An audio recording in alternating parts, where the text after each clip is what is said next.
រៀងគូនឹងភ្លេងចម្រៀងបទនេះប្រាប់ពីរឿងពិតការតស៊ូក្នុងឆាំងជីវិតផ្ញើជូនប្រិយមិត្តស្ដាប់ក្នុងពេលនឹងជាអ្នកកំប្លែងទឹកភ្នែកមានអង្អែងមានអ្នកណាដឹង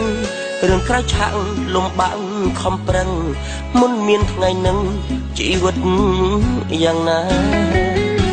មកដល់ដីក្រុងធ្វើការសំណងញើហូតដល់បាយក្លៀននំចំណីក៏មិនហ៊ានចាយសន្សំឲ្យម្ដាយដោះស្រាយបញ្ហា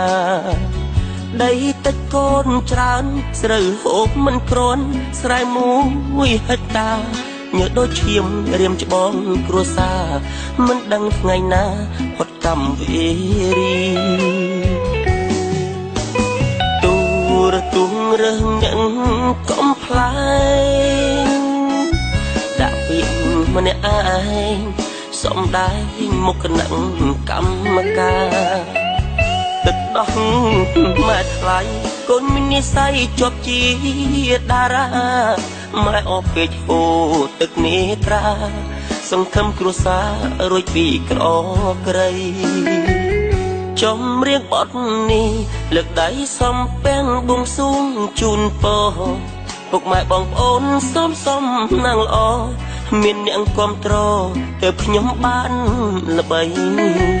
សូមបាក់បេះដូងដាក់រូបខ្ញុំផងក្នុងដួងហារតីសូមទេវតារក្សាឆ្នាំថ្មីឲ្យខ្មែរប្រុសស្រីសុខសាន្តរៀងអើ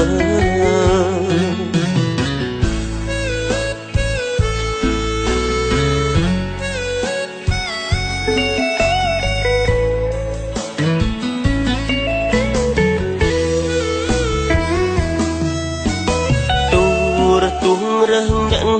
កំប្លែងដាក់ពាក្យម្នាក់ឯងសំដែងមុខនឹងកម្មការទឹកដោះម៉ែថ្លៃកូនមាននិស្ស័យជាប់ជាតារាម៉ែអស់ពេកហូរទឹកនេត្រាសង្ឃឹមគ្រួសាររួចពីក្រក្រីចម្រៀងបទនេះលើកដៃសំពាំងបួងសួងជូនពរពុកម៉ែបងប្អូនសំណាងល្អមានអ្នកគាំទ្រទើបខ្ញុំបានល្បីសូមបាក់បេះដូងដាក់រូបខ្ញុំផងក្នុងដួងហារតីសូមទេវតារក្សាឆ្នាំថ្មីឲ្យខ្មែរប្រុសស្រីសុខសាន្តរៀងអើ